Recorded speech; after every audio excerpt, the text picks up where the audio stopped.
자, 여러분 반갑습니다. 우리 잠 이야기를 좀 했습니다. 잠, 영혼의 잠. 특별히 성경에서 긍정적으로 말하고 있는 영혼의 잠에 대한 말씀을 이렇게 나누었어요. 하나님께서 사랑하시는 자에게 잠을 주신다.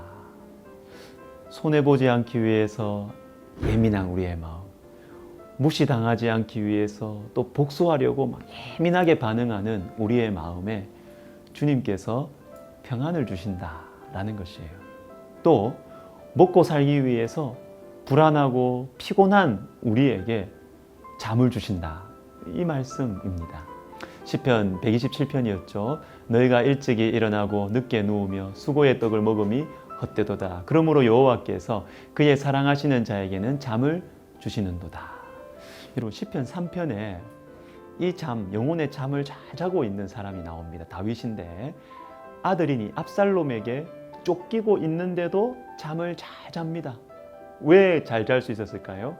5절 우리 남성 구절입니다. 내가 누워 자고 깨었으니 여호와께서 나를 붙드심이로다. 압살롬이 사라졌기 때문에 아니에요. 그 이유가 아니고 또는 멀리 안전한 곳으로 내가 도망을 쳤기 때문이 아니에요. 여호와께서 나를 붙드심이로다. 압살롬은 여전히 쫓아오고 있고 그렇지만 여호와께서 나를 붙들고 계신다는 사실이 믿어지기 때문에 잠을 잘 수 있는 것입니다. 여러분 마가복음 4장 뒷부분 우리 봤죠? 광풍과 물결 속에서 배가 흔들리고 가라앉으려고 하는데도 잘 주무시는 주님의 모습이 나옵니다. 큰 광풍이 일어나며 물결이 배에 부딪혀 들어와 배에 가득하게 되었더라. 예수께서는 고물에서 베개를 베고 주무시더니 여러분 예수님 곁에 계셔도 광풍과 물결이 찾아와요. 이게 인생의 현실이에요. 이걸 인정하셔야 됩니다. 그러면 어떻게 합니까? 40절에 이에 제자들에게 이르시되 어찌하여 이렇게 무서워하느냐 너희가 어찌 믿음이 없느냐 하시니 좀 더 정확하게는 광풍과 물결보다 예수님이 더 크게 보이는 믿음, 이 믿음이 있어야 된다라는 것입니다. 압살롬은 여전히 쫓아와도 나를 붙들고 계시는 하나님께서 더 크게 보이니까 잘 수 있다라는 것이죠. 여러분 이것은 말씀과 기도로 가능해요. 성도는 어떤 문제가 생길 때 성경 말씀이 떠올라야 됩니다. 드라마 대사나 영화의 한 장면이나 처세술이나 나의 경험이나 나의 상처 이런 것이 아니고 하나님의 말씀이 떠올라야 됩니다. 예를 들어서 인생에 폭풍 불어닥칠 때 사업에 실패할 수도 있고 괴롭히는 사람일 수도 있고 건강에 문제가 생길 수도 있고 이때 마가복음 4장이 생각나야 된다니까요. 인생 광풍과 물결보다 예수님이 더 강하시다 이 말씀이 생각나야 돼요. 그리고 압살롬 같이 어떤 사람이 나를 해하려고 나를 괴롭힐 때 시편 3편이 생각나야 된다는 것입니다. 내가 내 상처, 내 경험이 생각나서 어떻게 복수해 줄까? 어떻게 내 힘을 써볼까? 여러분 그러면 안 되고 말씀이 생각나야 돼요. 여러분 이것은 성령의 능력, 말씀과 기도 외에는 불가능한 것입니다. 자, 이를 경험하기 위해서 이렇게 한번 해보세요. 아주 실제적인 것인데 마음이 부글거리잖아요.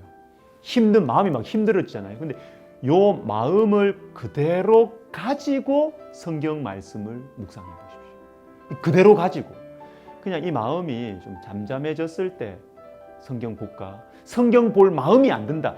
여러분 이러지 마시고 그러지 마시고 성경 보고 싶은 마음이 들 때까지 기다리지 마시고 부글거리고 힘든 그 마음을 그대로 가지고 말씀을 여는 것입니다. 기도해 보는 것입니다. 금요기도에 오는 것입니다. 생명 양식을 들어보는 것입니다. 문제는 다 내 뜻대로 해결하고 문제가 생기면 지금까지 내가 살아온 방식대로 그냥 내 감정이 흘러가는 대로 인간적으로 다 처리해 놓고 주님은 거룩하고 고상한 예배당에서만 만난다. 여러분 이렇게 하지 마셔요. 이렇게 하지 마세요. 그러면 하나님 그거 원하지 않으십니다. 힘든 마음, 부글거리는 마음 그대로 가지고 말씀을 묵상하고 기도의 자리에 나오기를 원하시고 바로 그때 우리의 마음을 변화시키는 주님의 능력이 우리 가운데 나타난다라는 것입니다. 우리의 인생을 붙드시는 주님의 능력과 지혜, 압살롬보다 강하신 주님, 광풍과 물결보다 강하신 주님을 만날 수 있다라는 것입니다. 여러분 이거 우리 꼭 한번 실천해 봤으면 좋겠어요. 부글거리는 마음, 원망과 미움을 그대로 가지고 가라앉을 때까지 기다리지 말고 그대로 가지고 말씀을 묵상해 봅시다. 여러분 아주 좋은 영적인 훈련이 될 겁니다. 그리고 이 영상 편지 여러분이 마친 후에 우리 이제 방송팀에서 좀 수고하셔가지고 우리 드론 아시죠? 이 비행기, 작은 비행기, 이 드론으로 우리 교회 밖에부터 이렇게 안에까지 촬영한 영상이 이어서 나갑니다. 여러분 한번 보시면 좋을 것 같아요. 여러분 한 주간 잘 지내시기를 바랍니다. 사랑하고 축복합니다.